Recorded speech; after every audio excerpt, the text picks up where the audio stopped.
Hello. Sorry if I'm a little bit all over the place and scattered here, but technology was just not on my side for the last 10 minutes. Try to go live here. I'm a little bit new to, actually, I'm very new to YouTube. So it's a little bit different. I usually go live on Facebook, so it's a little bit different on this platform. And it just wasn't showing me. I couldn't see that it was a recording, but it was streaming. I can see that there was a live stream, but I couldn't see myself. I couldn't see anything. My screen was completely black. And I'm like, come, like, you're just like when things are working against you, you have a goal. You got a job. You're trying to accomplish things. You're trying to, okay, my microphone is on. I'm hoping you can hear me, making sure it's not muted, okay. And it just honestly, it is what it is. So I had to literally go back into everything and delete stuff. And I'm not, I work in behavior, I work in mental health here. That's my identity per se, okay? So technology for me and playing in that realm is just it's uncomfortable for me, very uncomfortable. Um, but it is what it is. All right. So welcome to Tough Talks. Thursdays at noon here, or a little bit after if Melissa is having some technical difficulties. Um, Tough Talks, episode 24. All right. And just a little brief on what we do here is we really just talk about everything that is uncomfortable in your life, everything that is challenging mentally, emotionally, physically. And I am an international counselor. I specialize in addictions, life coach. I'm founder of Turn Leaf Movement. And so I come on here and really want to get the conversation started because when we are challenged and when we are up against this tough world and the people that are in it, friends, family, colleagues, I mean, it could be quite lonely. It could be um, frustrating. It could feel helpless. So I come on here and I talk about what everybody else is thinking. I get in your head and I want to normalize it and I want to help you um find awareness in that. So through these talks, it's not scripted. I wing it here. There I may come in with a few if I'll get like intuition and like if there's a theme of the day or a theme of the week or a theme of the couple weeks, then I'm guided to share that. I will share that. But in terms of tutorial style here, that's not for Tough Talks. It's straight up. It's authentic. It's raw. And I show I you know I my purpose here is to help the collective, help you remember and get back to, because there was a time, even though you were just a young, creative, playful, inspired little girl or little boy, there was a time, your authentic self, that perspective of you before all the stories, all the traumas, all the shit that has happened to you, um, that you were able to be and create and manifest anything in your life. Anything. If you think about, when you were young and you used to even play dress up, like, what did I want to be today? I've got 3 kids, young kids, and they change roles and identities on a daily basis, weekly basis. So being able to tap back in and remembering, what your values are, what is important to you. and the reasons why we get stuck into these patterns, stuck into challenges, stuck into these relationships and circumstances that continuously keep on repeating themselves over and over and over and over. And you literally feel like you're in an energetic like prison, and there's a reason for that. There is a reason for that. And that's why I'm here to kind of loosen up, making you think a little bit, using language and sharing. Not only do I apply this in my professional practice, but I will never, ever suggest, recommend something in my professional practice that I haven't done myself. Okay. And so really playing around with um with healing, really playing around with this concept of getting out of this vortex. So if you're in a vortex of anxiety, if you're in a vortex of not being healthy, repeating, abusive relationships, addiction is a big one. Addiction is a very big one, and especially right now, I do, like I said, I do specialize in addiction. So many of my clients that I'm currently working with, that is their primary challenge. And especially today, I'm noticing that there's this stuck feeling. There's kind of a numbness. There is a, how do I get from feeling how I'm feeling to even just a little bit of relief here, a little bit of relief. Okay. So I'm here to remind you that you are an absolutely, you are the one that is in control. That is, you're the operator of what your destiny looks like. Okay. I'm here to remind the collective that they are a lot more powerful than they think they are. And that's because of the years of oppression, the years of the illusion that this is how you're supposed to be, do, say, these are the rules. And if you don't follow them, there's consequences. And then within that, you create an identity. And for the majority of us right now, it's a false identity just to fit in, just to get through the day. You're just trying to get through the day here. All right. And so when we look at these identities that we take on, okay, I you got an identity that I use drugs. I drink to an excess, that it is affecting my relationships, it's affecting my job, it's affecting my health. When you say it like that, when you say to yourself, because when I speak to the individuals that do have a dependence, they're not speaking, they're not being aware of this because of the shame, the amount of shame that is associated with somebody that is dependent on a substance, that is constantly repeating the the use, constantly repeating. And literally, as you know, there's rituals. There is there is a pattern that you can see preparing for, to use. What does it look like when they don't use? What is their behavior? And it's cyclic. You can literally see the pattern.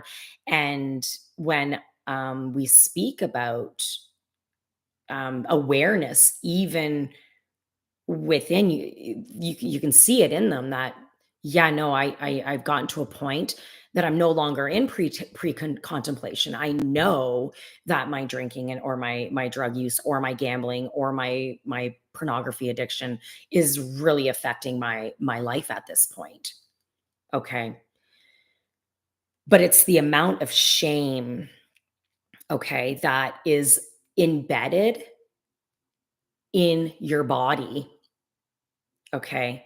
So taking away even recommending to take away the substance is I know the family members are like, take away the substance, because if you're codependent within these relationships, you're exhausted.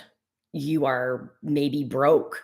You are beaten and financially bruised maybe, and just your whole emotional well-being is diminished because of potentially the years that you've been in the vortex with somebody that is dependent on something outside themselves. And that's not just a substance, by the way. Habits come in all shapes and forms here. Um, so when I come into these conversations with individuals that are using, and it has literally changed the chemistry of their brain, their memory is not well. Their ability to decision making, their frontal lobe is being able to decide the I mean, we're burning off some neurons here. Some I mean, they're not firing off anymore, or they're firing off to an extent that you can't even hold a conversation depending on what drug you're using, whether it's depressant, a stimulant, what have you, an antidepressant, what have you. um, but there is a reason, and listen to me very closely. This is very important education in regards to somebody that is dependent on a substance, or pornography, or shopping, or food. Okay. um there is the amount of shame, grief, guilt, trauma, self-worth that they have experienced throughout their lives. Okay. This was the only thing that would help initially. Okay, I can see, because addiction is progressive. Initially, this substance could have actually put them into an identity and a role that they actually fit in. They were bullied, they were beaten, bruised, abused, whatever that looks like for them or you. Okay, so this substance, once it gets into you, there was such a relief initially. Okay. It felt like you finally found something that either made it go away, you numbed out. Like I said, depends on what you're taking, but it's irrelevant really. It's the reasons why, it's the origin. That's what we need to get back to, and that's what we're missing here. Is we manage the addiction, but we manage the addiction with surface tools, with surface approaches. And there are reasons why that somebody is putting these things into their bodies or participating in these activities when they know they're, believe me, they're quite resilient. You're quite, if you're the one that's using, you're resilient, you're resourceful. You are the opposite of ignorant. Okay, you are not, you know that it helped you. Okay, however, you also know, when you look around and you say, holy, you might get to a point where, holy shit, like my health is not well, my marriage is not well. I'm not well right now. My relationship with my kids, look what I've lost. You look at the evidence. Okay, all right. But even with all of that, that's awareness. But with addiction, okay, with addiction, because it literally changes your brain. Okay, it is difficult for you to even understand, because if somebody's talking about or contemplating changing your intake, that sets you avoid, avoid, avoid, anger. You may see some anger, some outlash, some quite aggressive behavior, okay? Because this habit has provided safety, has provided a sense of relief initially, all right? And you may say, "Oh, well, relief, there's no relief there when he or she drinks, they're angry, they're violent." Okay? It is this is a lot of, and there's gonna be some backlash with this because when you say it's a disease, all right, absolutely, there are some symptoms and signs that indicates that it is a disease, okay? So, when you are diagnosed with addiction, all right, there are factors that you will see that, oh, this mimics, this models what a disease would look like. All right. Now, the only thing is, though, the only difference with this is, though, is, and I would argue this disease model, all right, is because when you look at addiction and you really get to the origin of why you started using in the first place, okay, and really look at all the elements around it, your supports, what did your household look like? All that, all of it, and you say, "Oh, I had a great upbringing, you know, my family was wealthy and didn't." Really look at that. Really, really, really, really look at that, because importance was, you know, you guys, you valued, material, you valued money. I had everything that I wanted. My parents never hit me, they never argued, they never, okay, well, really, what was your relationship with them? And many are like, "Well, actually, you know, my dad did drink a lot. You know, never hit, never," but an avoidance there in terms of there wasn't a relationship. I took care of him really. And I took pride in that. And it's like, okay, so we're gonna really look and get into this. Let's really look at this piece of how what your nurturing looked like growing up and what your responsibilities were. And the most important thing is what you told yourself about your caregivers. Okay. The origin of when you start using anything, pornography, any, there's a reason for that. There is an attachment to that behavior. There is an emotional attachment to that behavior. And of course, there's instant gratification, there's instant release, there's instant numbing, there's an instant reaction that your soul and your little self was was missing. It was missing when you were when you were growing up. And not to mention, we take on our parents' DNA. It's this is a karmic cycle. This is intergenerational. Okay? So when we really get to sit, and I get to sit with the individuals and really look at what the parts of them, one part being the dependent, being addicted to, that is a part of you that came on after life happened, and it progressed, and it progressed because you were focusing on it. You were focusing, you know, the few years, whether you're in college or whatever that looks like, you partied, you had fun. When you really start, now you're in your adult life and you're whatever that, you know, if you're on medication, if I mean, there is a mixed bag of things that will change the chemistry, the authentic, beautiful chemistry that you already have in your brain. Okay. But we can't just say stop doing it because you're harming yourself. It doesn't work like that.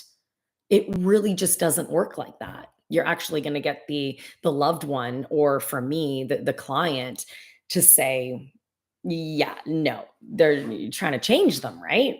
And if you've been following me, you know that you can't change somebody else. Okay? You can't change somebody else. And when we lead with love and compassion and authentic curiosity. So, me, I like to lead with curiosity. I like to ask a lot of questions.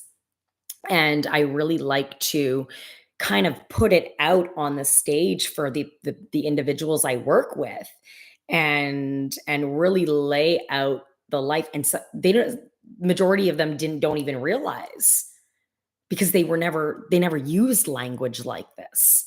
They always got blamed and shamed for their behaviors.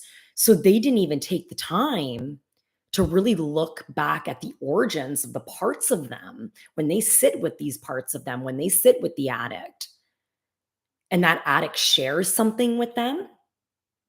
Okay. And it does. I've seen it plenty of times. You're going to start bringing up the whys, the whys. And instead of shaming these parts of you that are literally like, I'm just trying to survive here. And when I take this pill or this drug or this food, or when I participate in this behavior, it makes me feel it makes me feel good in that moment. Okay. And you get to a point with addiction, because it's progressive. You get to a point that even when you're doing it, you're hating yourself. You get to a point that it no longer serves you. And that's happening a lot right now. There's a lot of awarenesses that are coming up, with the collective here. Okay, a lot of awarenesses. And I have people that sit across from me that are actively using, and are saying, please help me. Like, I don't want to use anymore. I don't want to do this anymore. I have lost this, that, and the other, or I'm about to, but I don't know how to stop. Okay. And when you really do lead with this love and this compassion, and you understand that this is a physical response, like these individuals that are using these drugs, they are physically dependent. So you will physically see the withdrawal. You will physically, and many of them, depending on the drugs, do have to have a medical detox. Okay. You got to be really mindful of of that. Okay, the drugs leaving your system. All right, and that's scary. That doesn't feel very good. It's quite painful. So many of these participants are like helpless, hopeless, saying, I don't want to go through it, it is too hard. Absolutely, it doesn't feel good. You are right in acknowledging that, but there is there is a way. There is a way, with time, and with the proper acknowledgement of where it comes from, because it's energy that literally stays in your body. Okay, these are electrons. When you think of consciousness, and I speak of consciousness a lot, right? When you are thinking and when you are aware of something, that creates waves. Okay, there's no mass there. It's waves, it's electrons. And you create more of it, and you create more of it, and you create more of it, and you create more of it, because you've been focusing on all the lower vibrations. And you're thinking, well, why wouldn't I? Look, Melissa, look at my life. Okay, and it's like there's a different way. But we have to get to know these lower vibrations and why they're showing up in order to reprogram. You've got to sit with the parts, you've got to sit with the trauma in order to look at the parts of you that have experienced shame and suffering, to be able to authentically sit and nurture with it through this practice and meet it where it's at and find awareness. And then instead of looking at it through a lens of avoidance, wanting to shut it down, wanting to stop it, wanting to, you're rejecting and abandoning yourself over and over and over again. It's a cycle of self abandonment. You are able to look at these parts and look at what has happened, not in a victim mentality, because that is a lack mentality. You did to me, you did to me. But you're actually looking at in a place of saying, holy shit, like, why wouldn't I want to numb?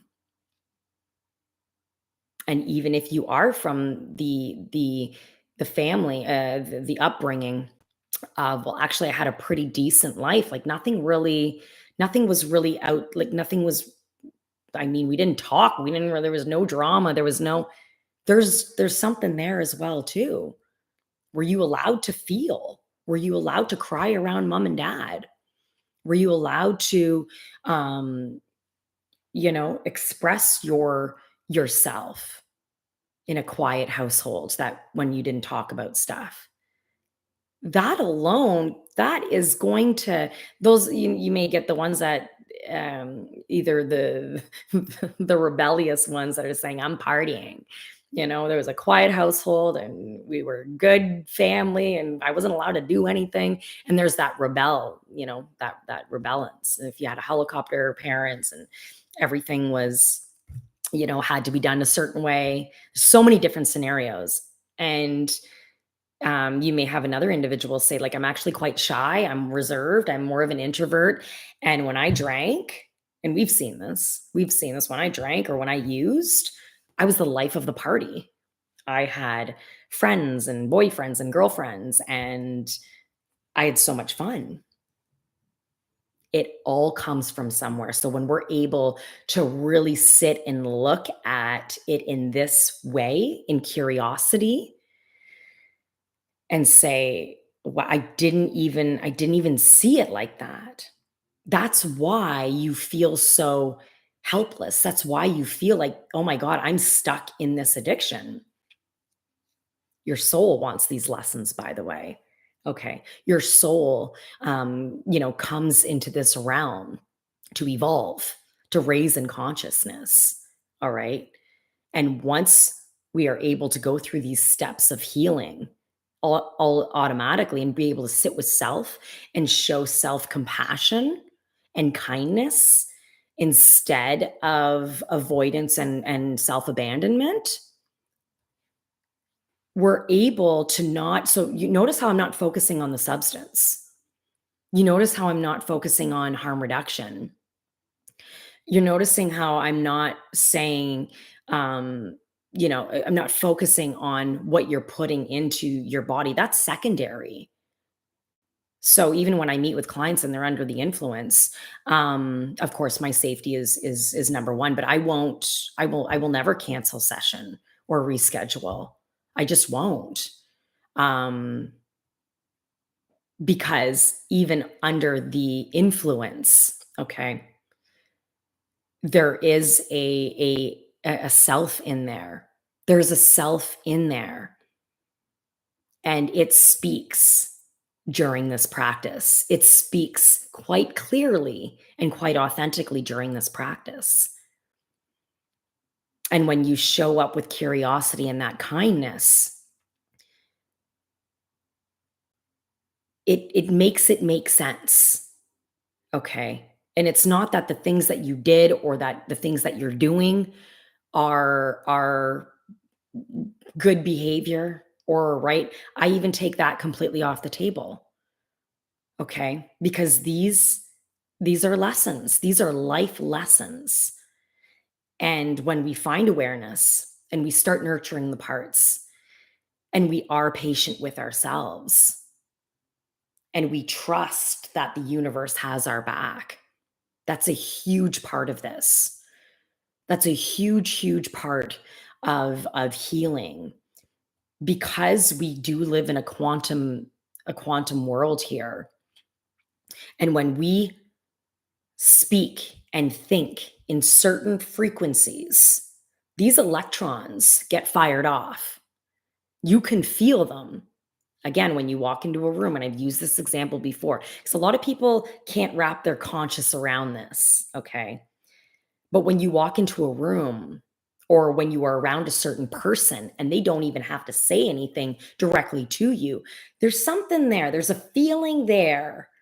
And your intuition comes on that either attracts you to that environment or that person, or that says something's going on here. I just something about them. And I've got this. This is my life. This is my life, which is great. It's a gift. It's a gift.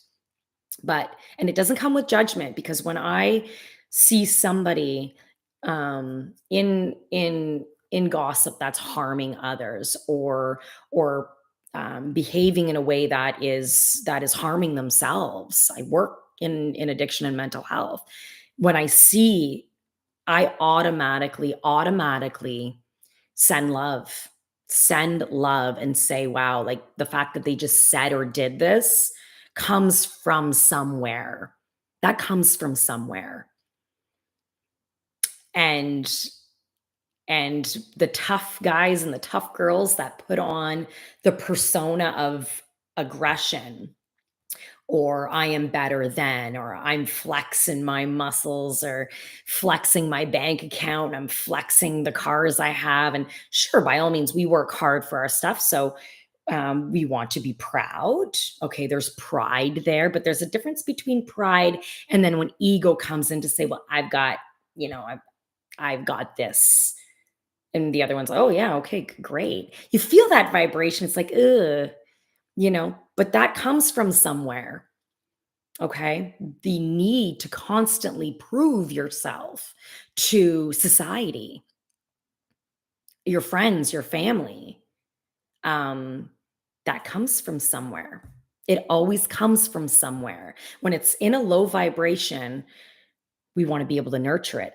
And these vibrations, these emotions, they're going to come and go. That's the way it works, because we are feeling these energies. We are feeling these electrons coming at us here through consciousness. We are feeling there's something in the air, right? The household feels moody today. Okay.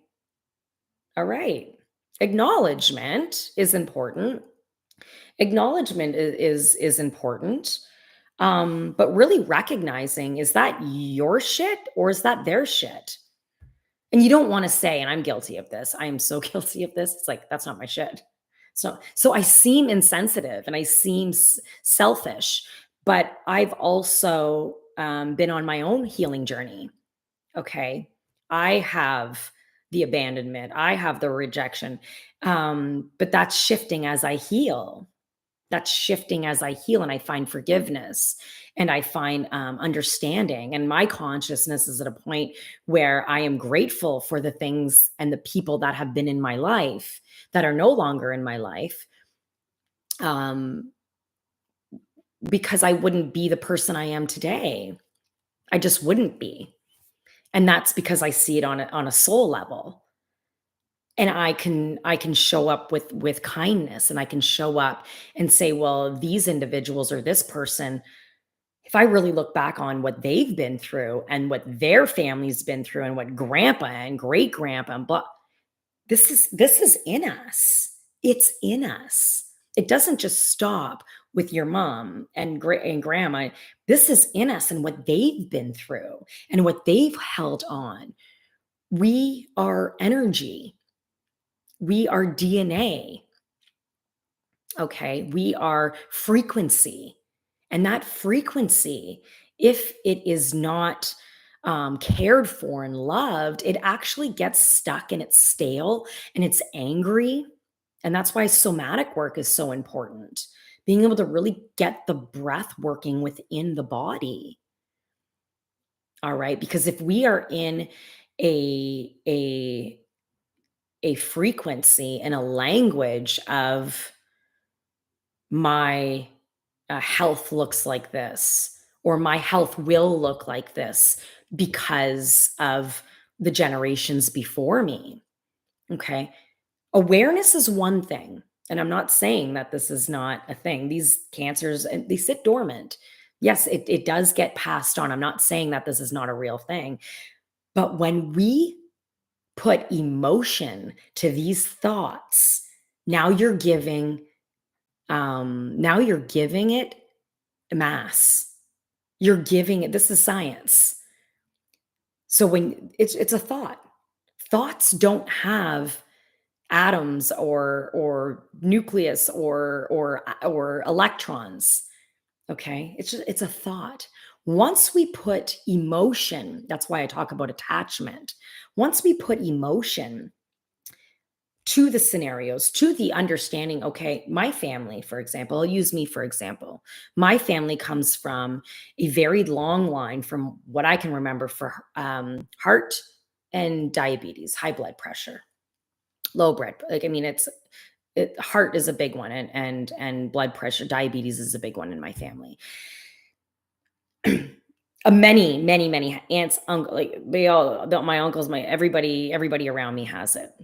And I've always, for some reason, I say for some reason, and I do, my guides are extremely close to me and they guide my language. They guide me. It's always something. And again, this is the upbringing that I had. And my mother had addiction.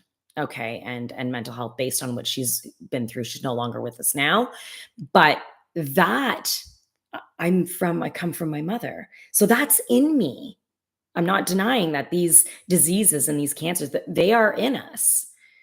But when we give it attention and focus, you liven it up.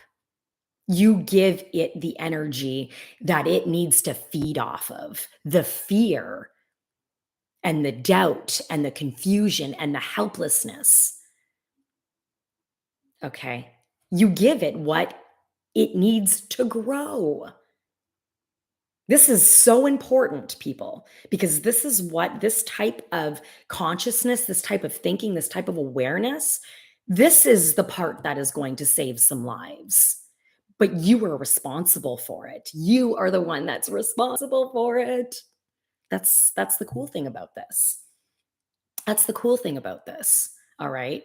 But we are in such habitual language, okay, to say, well, my dad or my mom has this, so I'm looking for signs. I'm looking for signs. That's energy. That's all energy. And you're logical, so it's brilliant. We've got a lot of brilliant minds out there. But this is not logical. This is quantum physics. This is you are feeding the thought is going into emotion, which is chances are it's fear, preparation, lack. So you're feeding that thought. And then it grows and it grows and it grows and it grows and shit. Shit. And if you're, so getting back to what I was saying in regards to my family, physically and mentally, I was fucked. I'm doomed. Okay. But I always had and I don't say that with emotion. I say that with thought. I say that with sarcasm. Okay. And I'm not minimizing anybody that is sick by all means. Like I said, I have it all around me. Okay. I've always said though, growing up, I will not be on any medication for any high blood pressure. I will not have diabetes. I will not be on any medication for my mental health. I will not, and that was my thing, this was me always saying, I will never experience a heart attack. I will never experience what it's like to go through what my family has been through. I will never experience that. And that has always been my language. So what happens is I have the thought around me, lots of thought, lots of experiences as we have so many different opportunities around us, opportunity for disease, opportunity for health, opportunity for wealth, opportunity for for sickness, for disease. Okay. Or poverty. So my the minute these opportunities came in for me, I didn't even realize I was really unconscious of I was doing it.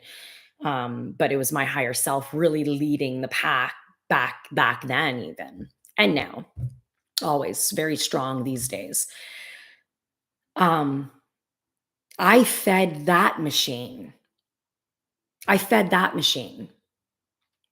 I will not be sick. I will not I won't, and I'm gonna live to people are like, "You're not living to 100, Melissa, you're not." No, I've got a lot of work to do. I am on this beautiful earth for a purpose. I've got a lot of work to do. I'm 40 years old right now. I'm just getting started because people are starting to wanna really take care of themselves and say, "How can I show up in my life?" And so this is where I'm excited. I want to be, I want to be part of that. I want to help humanity and I want to be part of that. Is it hard? Is it tough conversation? These tough talks? Absolutely. But what I see as time goes on and as we're patient, I really do see this repair, the fourth pillar of healing here. I really do see this repair. Are we going to unfortunately lose death, loss, relationships ending? Absolutely. I look at that in a different way.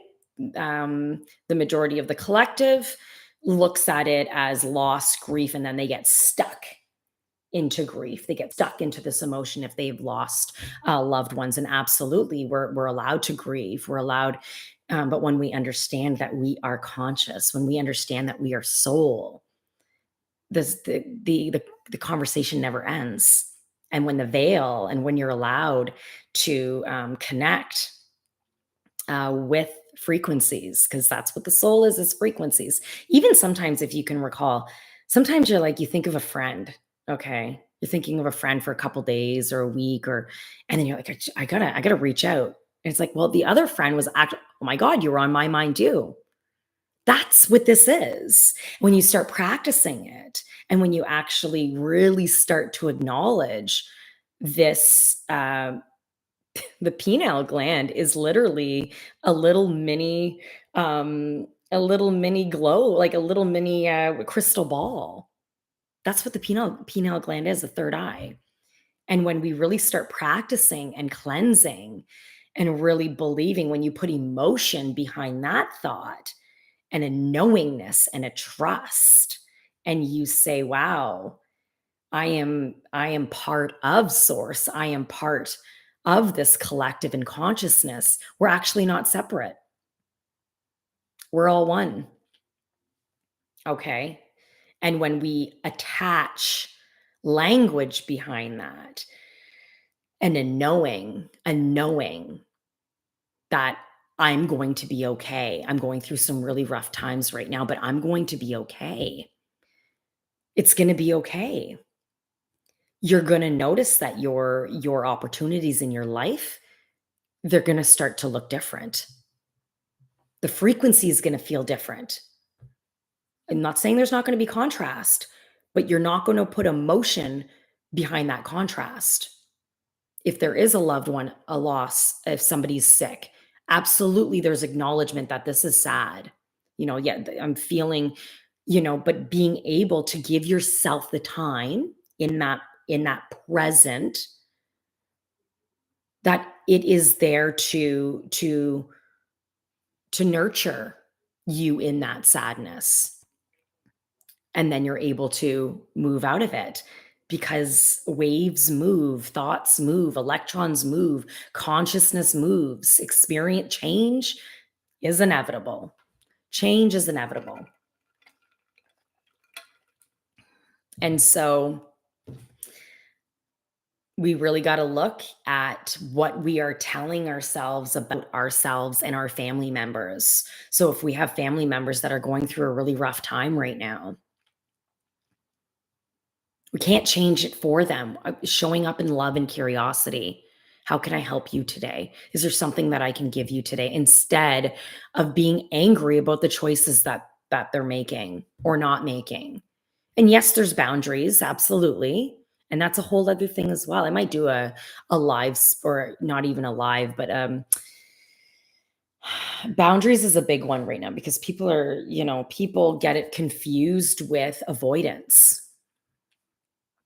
They get it confused with avoidance. I'm setting my boundaries and I'm avoiding.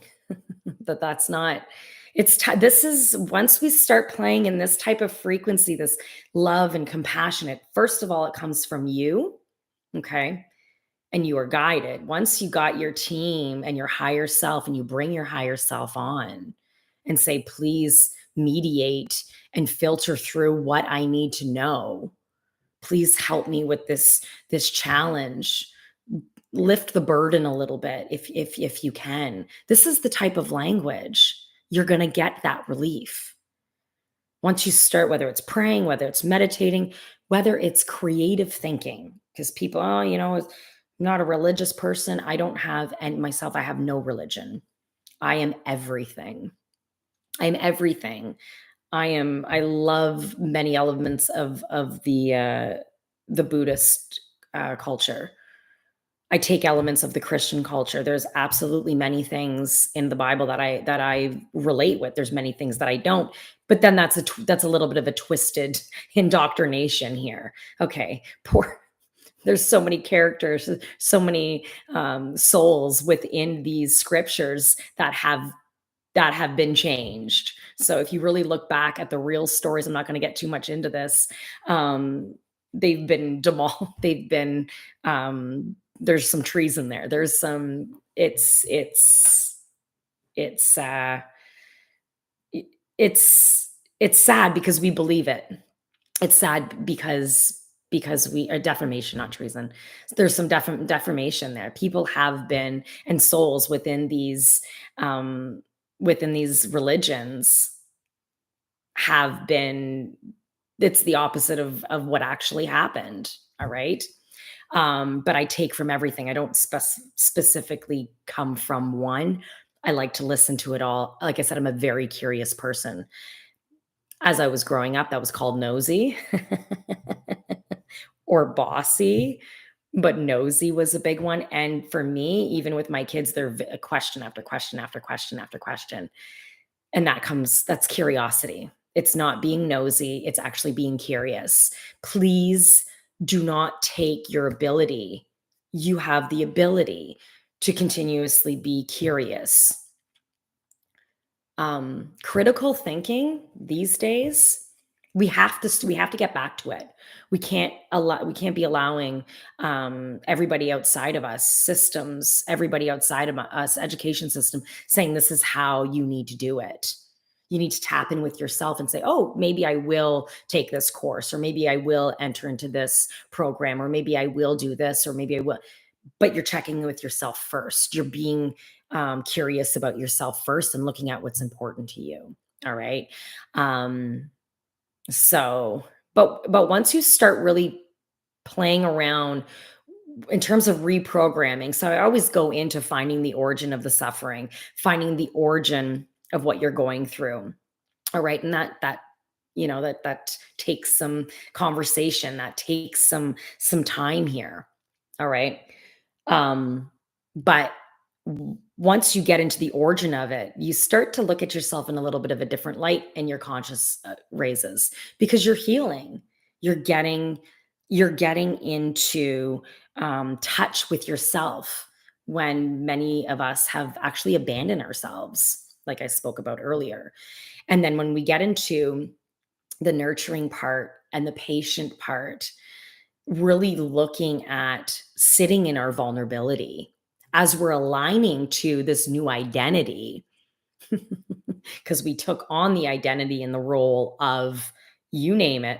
You're actually what we're leaning towards, and what I have in one of my signature programs is looking at your aligned identity, your authentic identity, after everything was said, done, and experienced. Look, what's that identity? What do you want to do? What do you want to be? And I'm then you have a little voice come in, your ego will come in and say, "You can't do that. You don't know enough about that. Who are you to think that you can create a business?" Believe me, I've had my ego on my back plenty of times. Overriding that, being able to continuously, patiently overriding it, but saying to it, "I understand that you're trying to protect me from rejection. I understand that you're trying to protect me from failing. I understand that you're trying to protect me." Instead of just saying, "Go away. I am this." It's both. And that's why even with this mindfulness and the affirmations and this new age spirituality, which I love, by the way, but we're forgetting a piece that when you tell somebody, just know that they are part of source and just know that you are worthy and you are, just know that. You're forgetting about the part of you that's coming in saying, "Oh, no, no, no, no. No, don't start your own business. No, no, no, no, don't ask for a raise. No, do not tell your partner like your anxiety," and then you're frozen, fight, flight, or freeze, right? Those chemicals, you're just like, you feel like you're dying.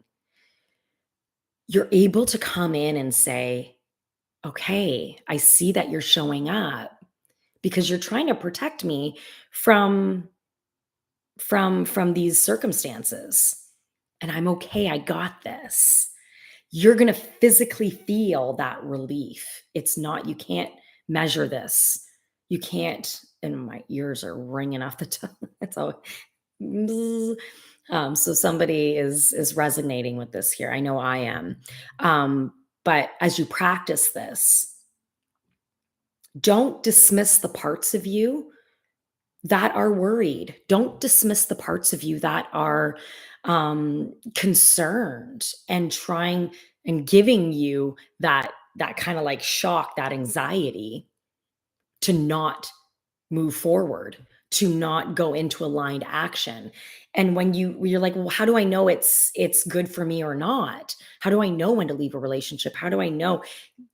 I have so much content on the relationship thing, but you're going to be able to sit with yourself. And is it coming from a place of fear? You're making the decision out of fear, or are you, or a low vibration, or are you making the decision because there's an internal whisper, and your conscious compass is really pointing to this over here. I don't know what this is going to look like. Even with me with Turnleaf,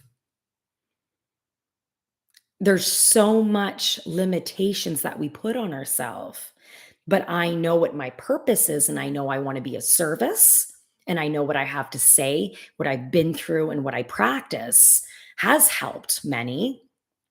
And then as we're evolving here into, this new day and age here, this golden, this beautiful golden age here that we're in, we're literally just stepping into it, being able to identify the language that is coming in to keep you stuck. Identify that language. You cannot shut it down with positive affirmations. It's a process. Acknowledging that it's there. I am worried. Okay.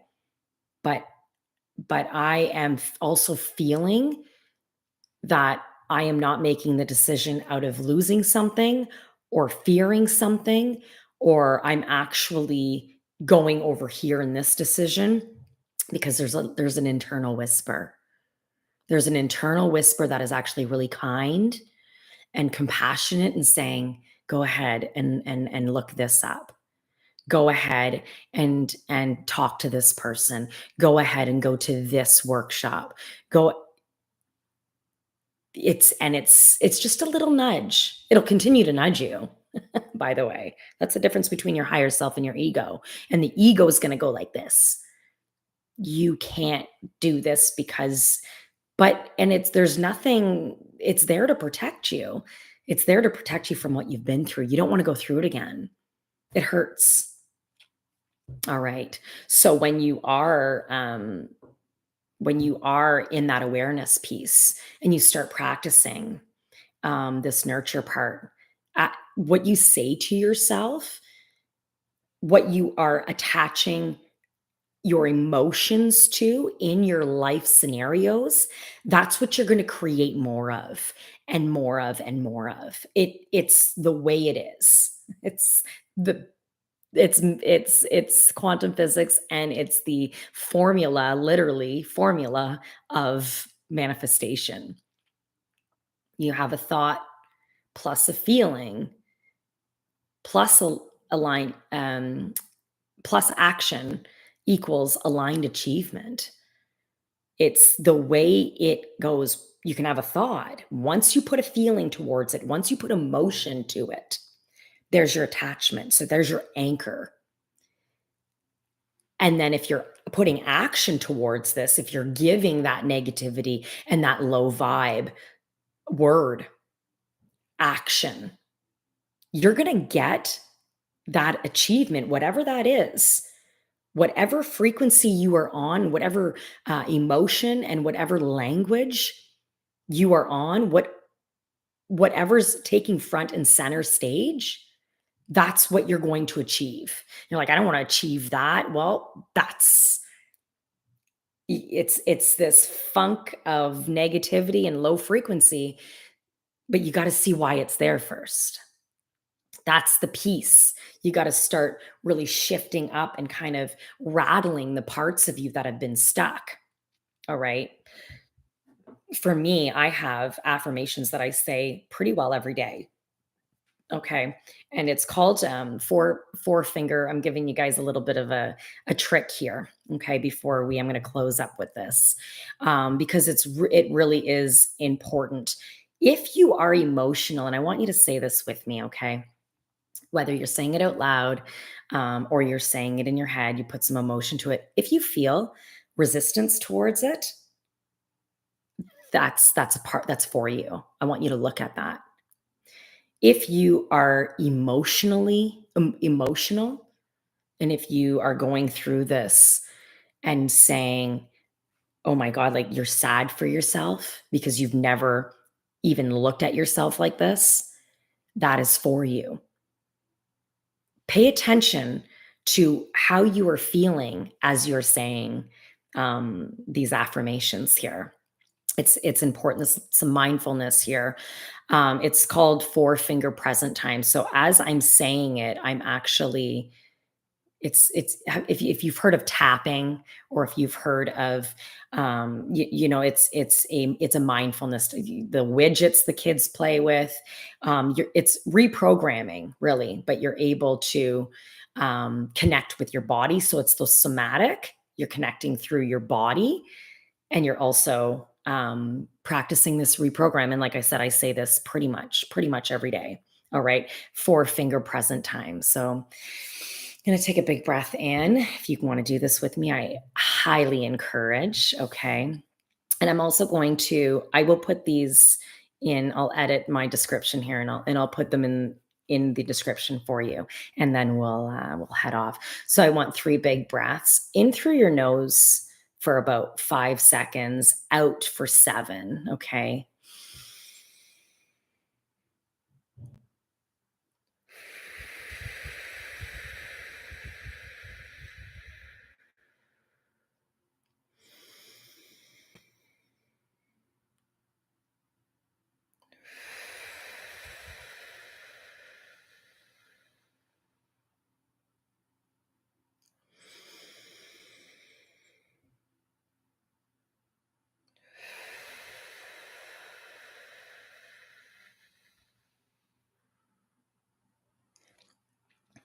I have found peace. I am the creator. I love myself today. I'm worth my time. I am spiritual royalty. I am in command. I am safe here. I have forgiveness today. I am fully loved. I am enough today. I fulfill my desires. I do hard things. My heart is open. I am divine light. And so it is. And that there is telling your subconscious as you continue this language. And that only took me a minute. And you feel some relief within that. And that's just one tool I use. I have many and I will continue to share as this goes on here because I know it's beneficial. But it's really important. And when you are saying, I'm not worthy of these words, that is for you. That is awareness for you. Because many people say, well, I do affirmations and it's not helpful. I'm still in this vibe. I'm still in this mood. I'm still in this circumstance. I'm still broke. I'm still in a relationship I don't want to be, whatever that looks like. It's because there is an underlining part of you that is saying, hello, I would like to be heard. So you can go ahead and put these affirmations on me all you want. But you're getting some relief in the moment. I feel some calmness here. But what happens is if you are feeling unworthy of these words, or if you're really shedding, so you're feeling if you're feeling sad that you haven't spoken to yourself like this, say it again. Say it again. Let it go through you. Being able to show compassion to your inner child. Say these to your inner child. That is for you. And if you're avoiding it, if you're uncomfortable saying these words, that comes from somewhere. I want you to bring that up and I want you to sit and I want you to think about that. I want you to find awareness in that and ask this part of you that is avoiding for sadness. If you're saying, wow, I've never spoken to myself like this is allowing it and cry and shed. Okay, this is for you. But check how you're feeling when you're doing this. And I recommend it daily. Of course, I recommend it. This is the reprogramming. And when we start to do this, that's why mindfulness is so powerful, is because it brings our shit up. But the thing is, if we're not looking at the shit and we're just trying to continuously stuff the shit, it the mindfulness is temporary. And that's why I want long-term results. I want years and I want just ascension and evolution and raise in consciousness. You just can't stop raising in consciousness. That's the part that's missing with the mindfulness, is being able, yes, it's being in the moment, being present, finding relief in the present, and that's very effective. Being sure that the parts of you that are coming up in resistance and in sadness and in rejection and in grief, being able to look at that as well. All right. Okay. I'm going to leave you with that. I'm going to leave you with that. I've got my links on the bottom if you're interested in doing some work with me. I've got lots of content on my Facebook page as well. Follow me there. I'm here. I'm going to be more active on YouTube as I get used to this platform. I had to surrender. I had to surrender. And look, I'm here. So that's all good. But I'm sending you so much light and so much love. Okay, let's start doing this work and being kind to the ones around you that are suffering. Okay, show some compassion because ultimately you're going to show yourself some compassion. You are authentically a kind and loving person, I promise. You've got some stories on top of that love that want to be told. Okay? Take care of yourself. Bye for now.